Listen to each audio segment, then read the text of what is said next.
Sir, जो मोखरा से एक पाखंड शुरू हुआ था, आपने स्टार्टिंग में उसके विरोध में खूब महापंचायत भी की गई, उसको वहां से उखाड़ा गया। उसके बाद उस पाखंड ने अब पूर्व गांव में अपना स्थान जमा लिया है, उसके बारे में आप क्या कहोगे? देखिए, साधु सन्यासी जितने भी होते हैं वो एक प्रेरक होते हैं, समाज को प्रेरणा देने का कार्य करते हैं। तो मैंने एक बड़े स्तर पर प्रेरणा दे दी, समाज को हमने प्रथमतः जगा दिया। अब आगे समाज की भी जिम्मेदारी बनती है। जैसे 4 हमारे आश्रम होते हैं: ब्रह्मचर्य आश्रम विद्याध्ययन का कार्य, गृहस्थ आश्रम यानी संतानोत्पत्ति का कार्य, संतानों का पालन या उनके लालन पालन से संबंधित सभी पुरुषार्थों का कार्य, वानप्रस्थ आश्रम यानी 50 साल से 75 साल तक के जो व्यक्ति हैं, समाज की जिम्मेदारी उठाकर वन की ओर प्रस्थान करने वाले व्यक्ति, और संन्यासो अर्थात चौथा है संन्यास आश्रम। तो ये 4 प्रकार की हमारी समाज की मर्यादाएं हैं। इन मर्यादाओं में जब एक सन्यासी ने इतनी बड़ी प्रेरणा समाज के सामने रख दी कि भाई ये पाखंड है, तो उस पाखंड को जगजाहिर होने के बाद अगर समाज जानबूझ करके उसको अपने सरताज बना करके ओढ़ के रखता है, तो एक सन्यासी उसमें क्या कर सकता है? वो तो समाज को फटकार लगा सकता है, समाज को समझा सकता है, प्रेरणा दे सकता है, शिक्षा दे सकता है, पर्दाफाश कर सकता है, भंडाफोड़ कर सकता है और बता सकता है हमने वो सब किया। अब आगे अकेली मेरी नहीं, समाज की भी जिम्मेदारी है और आम जनमानस के साथ साथ मीडिया बंधुओं की भी ये जिम्मेदारी है कि समाज के अंदर पैर पसार रहे पाखंड को जड़ से उखाड़ने के लिए वो भी सामाजिक जागरूकता के लिए कार्य करें। सर, जैसे देख रहे हैं पिछले कुछ दिनों में एक व्यक्ति सामने आया है जिसने कि जहर पीने के बाद वो जिंदगी और मौत के बीच जूझ रहा था। उसने आरोप लगाया है कि सोमनाथ की वजह से उसने जहर पिया है। तो इसके बारे में आप क्या? वो सोमनाथ नहीं है, वो सोनूनाथ भी नहीं है, वो सोनूनाश है, समाज का नाश है। वो समाज का नाश कर रहे हैं वो लोग। और मैं समझता हूँ इन लोगों का मेरा स्टेटस भी नहीं है मैं इन लोगों की किसी भी बात का जवाब दूं, लेकिन आप लोग बार बार पूछते हो तो मैं आपको बताना चाहता हूँ कि ये तम्बाकू वाली महिला है, जो तम्बाकू पीती है, हुक्के वाली है, हुक्का पी रही है। और ये सेवड़ी है, इसको साध्वी मत कहें आप लोग, ये सेवड़ी है। तंत्र मंत्र की झूठी बकवास और ढोंगबाजी आडंबरबाजी करने वाली महिला को हम लोग सेवड़ी कह सकते हैं, साध्वी नहीं। साधु तो वो होता है जो सामाजिक चेतना के साथ साथ समग्र वैश्विक रूप से राष्ट्रोदय के लिए और राष्ट्र की चेतना के लिए कार्य करे, जो धरती से जुड़ करके, समाज से जुड़ करके, समाज के सर्वांगीण विकास के लिए आत्ममंथन और चिंतन करे, वो साधु कहलाता है। जो अपनी साधना के माध्यम से, राष्ट्र साधना के माध्यम से लोगों को कैसे जिए अर्थात जीवन जीने का ढंग बताए, जो समाज को संतुलन देने का काम करे, भटकाने का काम ना करे, जो समाज को राह पर चलाने और दिशा देने का कार्य करे, वो साधु कहलाता है। ये लोग तो समाज को बिल्कुल ही भूत प्रेत ढोंग पिशाच जिंद आडंबर इनमें घुसाने वाले लोग, देवी देवताओं के नाम पर डराने वाले लोग, ये धर्म का कैसा स्वरूप इन लोगों ने तैयार कर दिया। ऐसे गलत स्वरूप तैयार करने वाले लोग, मैं समझता हूँ स्वर्ग और नरक का भय दिखाकर समाज को लूटने वाले लोग कदापि साधु कहलाने के योग्य नहीं है।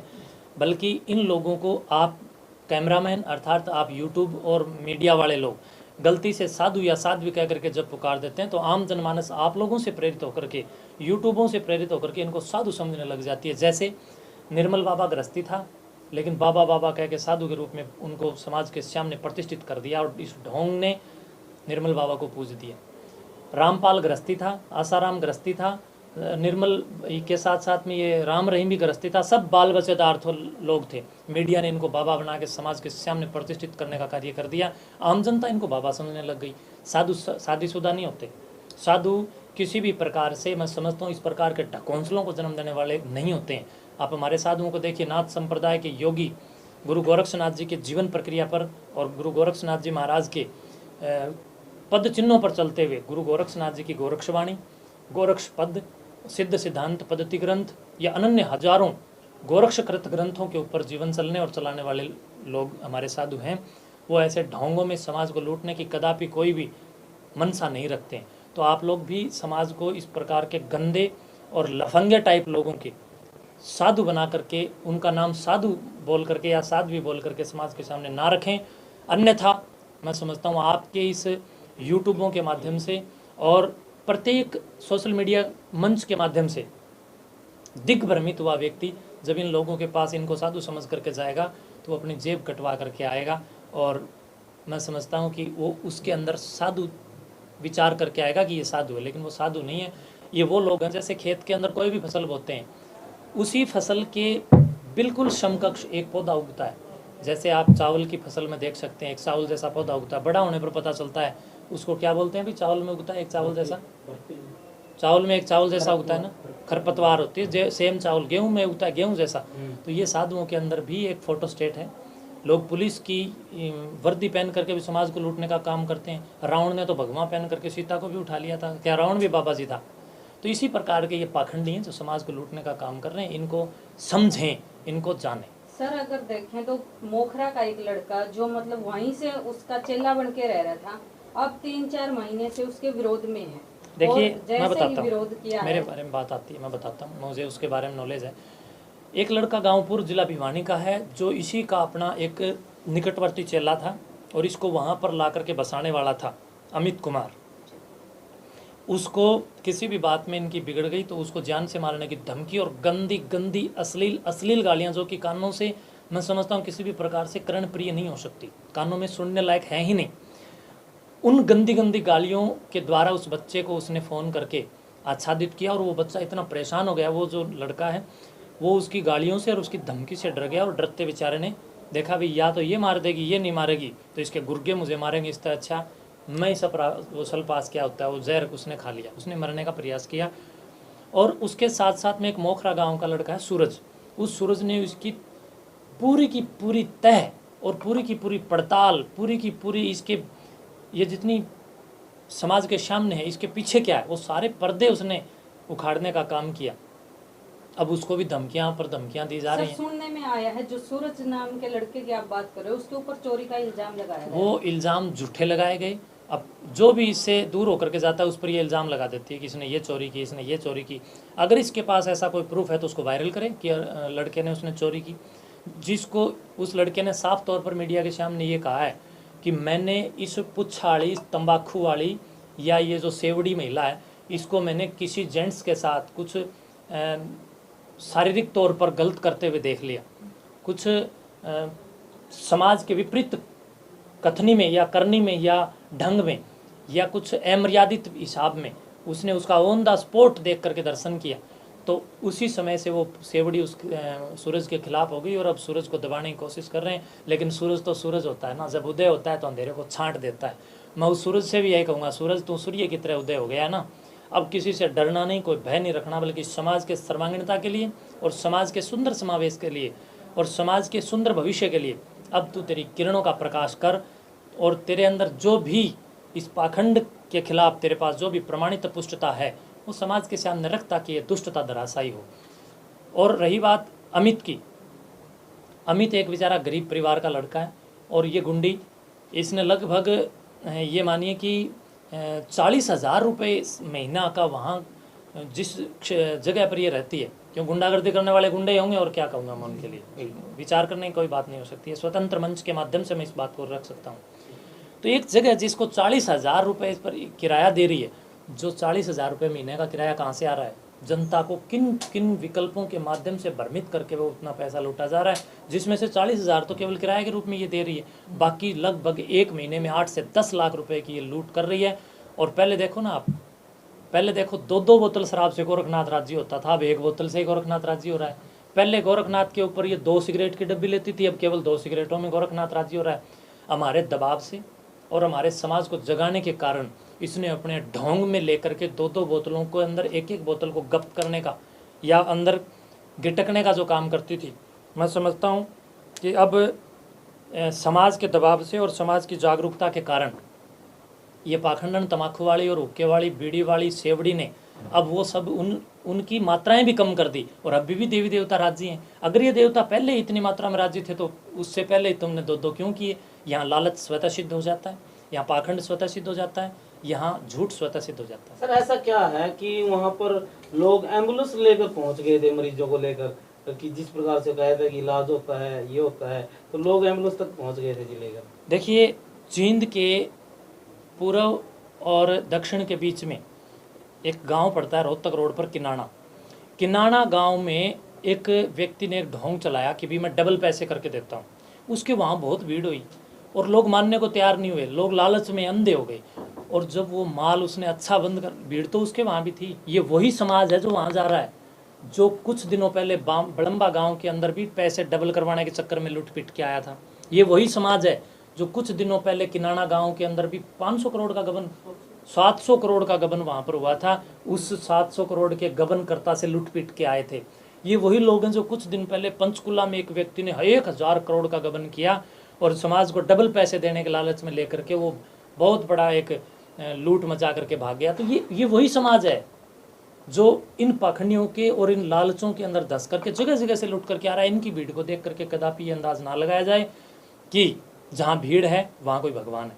भगवान तो प्रकृति के कण कण में है, और जब प्रकृति के कण कण में भगवान है तो मैं समझता हूँ भूत वाले कण कहीं नहीं है। कोई भूत नहीं है, कोई प्रेत नहीं है, कोई जिंद नहीं है।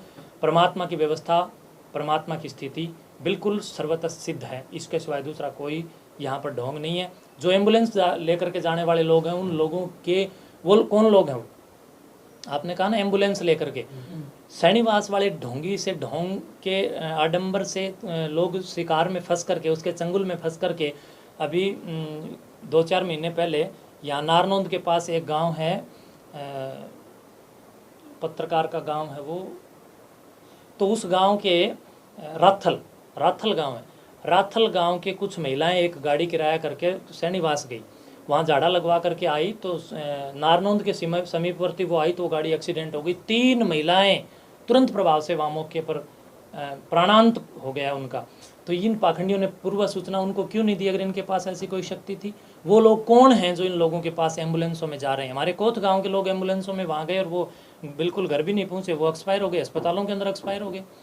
दूसरी बात, जिन एम्बुलेंस वालों की आप बात कर रहे हो वो लोग कौन हैं? वह वो लोग हैं जिनके दिमाग का दिवालियापन, या जिनके दिमाग या जिनकी बुद्धि बौद्धिक रूप से जो दिवालियापन के शिकार हैं, वो लोग इनके पास पहुंचते हैं। और लास्ट में मैं समझता हूँ किसी खाते के नहीं, घर का धोबी ना घर का ना घाट का। सर छोटा सा क्वेश्चन धोबी का कुत्ता घर का। आप ये कह रहे हो भाई एम्बुलेंस वाले पहुंच जाते हैं, ना कोई इलाज होता है ना, फिर अगर मान लीजिए माता वैष्णो जाते हैं, वहाँ भी तो गाड़ी पलट जाती है, वहाँ भी तो लोग मर जाते हैं, फिर वहाँ क्यों नहीं भगवान? देखिए, इन पाखंडियों के सिवाय जहाँ भी मठों में, हमारे मठ में भी जनता आती है, नाथ संप्रदाय के मठों में भी, माता वैष्णो देवी में भी, बद्रीनाथ में भी, केदारनाथ में भी, या अमरनाथ जी में भी जगह जगह पर यात्री जाते हैं और जगह जगह दुर्घटनाएं घटती हैं। लेकिन इनमें और उनमें क्या अंतर है मैं बताता हूँ।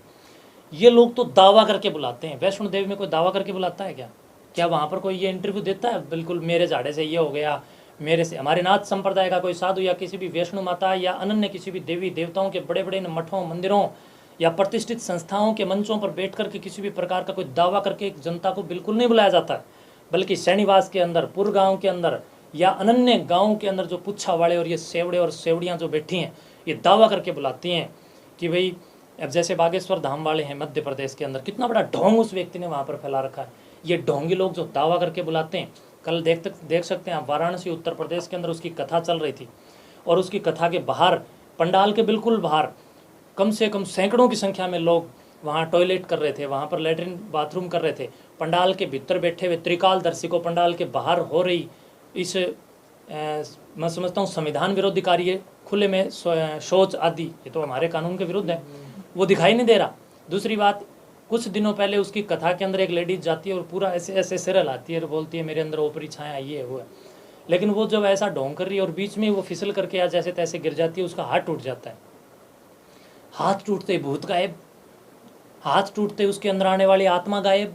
वो हाथ टूटते ही वो दर्द इतना हुआ कि ओपरी प्राय कुछ भी नहीं रही, ये एक ढोंग है, वो साबित हो गया। तो जागरणों में भी होता, माता लक्ष्मी आ गई, तो सब ढोंग हो रहा है। काली माता आ गई। काली माता ने कितना टाइम है जब 786 साल तक सभी दर्शकों से अपील करूंगा, कहना चाहूंगा, बताना चाहूंगा, समझाना चाहूंगा और दिखाना चाहूंगा, और आपको ही विचार करने के लिए मैं अपील करना चाहूंगा कि जब अपना देश 786 साल तक मुसलमानों के गुलाम था और मुसलमान हमारे पूर्वजों को मुद्दे पटक पटक करके उनके पिछवाड़े पर जब डंडे मारते थे, बैंत मारते थे, जब एक में भी माता नहीं आई, एक में भी हनुमान जी नहीं आए, एक में भी काली नहीं आई, एक में भी भूत नहीं आया, और 200 साल तक अंग्रेजों ने मुद्दे पटक पटक के खूब छेते हैं।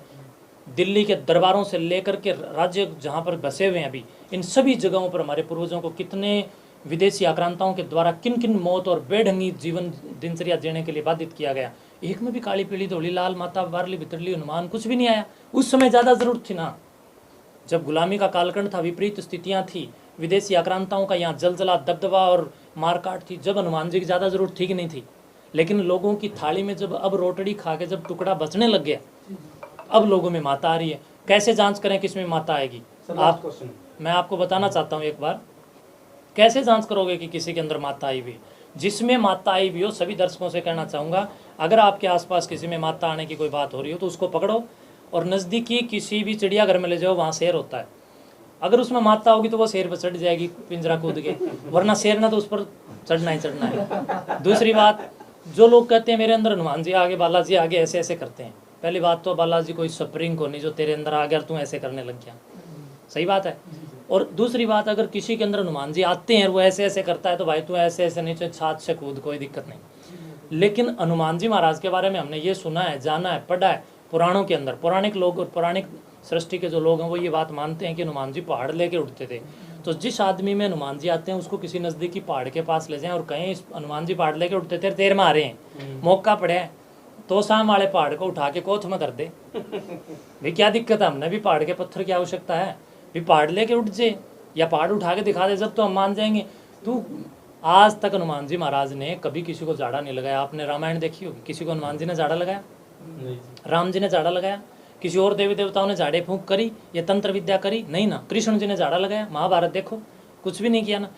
हनुमान जी ने जिंदगी तो किसी का झाड़ा नहीं लगाया। अब इन बीड़ी पीणिया में, दारू पीणिया में, सिगरेट पीने वालों में, नशेड़ियों में, सेवड़ों में हनुमान जी आगे झाड़े लगाए।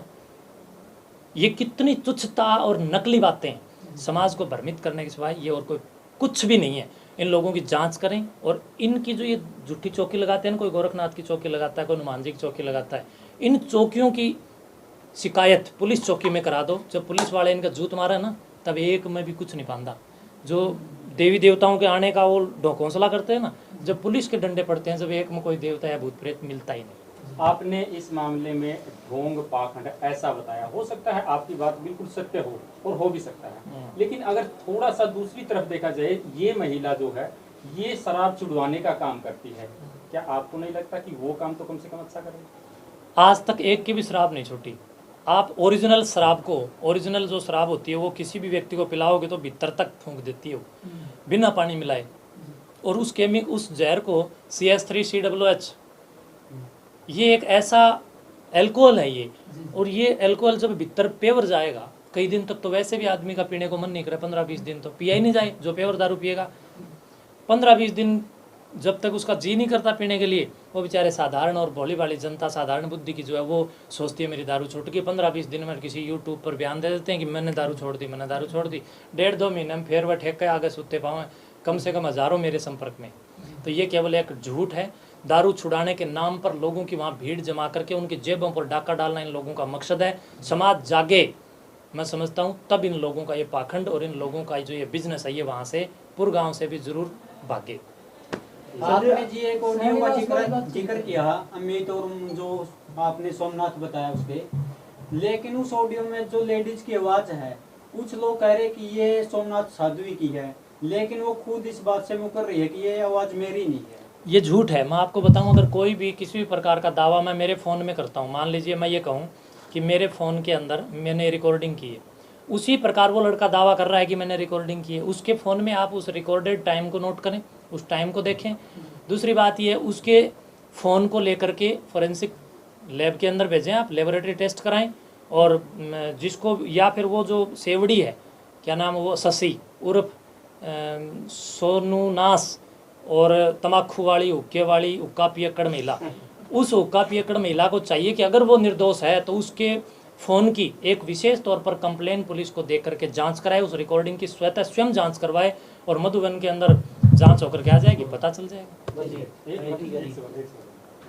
गुरु जी, आपने बात करी कि चौकियों में मतलब जो ढोंगी है, पाखंडी है, नशेड़ी है, जो ये इनकी शिकायत दे पुलिस के अंदर, तो जहाँ तक मैंने देखा कि पुलिस वाले भी इनके पास पूछा करवाने के लिए जाते हैं, तो उन पुलिस वालों के लिए क्या होगा? देखिए, आपने कभी सुना कि अमिताभ बच्चन ने किसी से पूछा करवाई?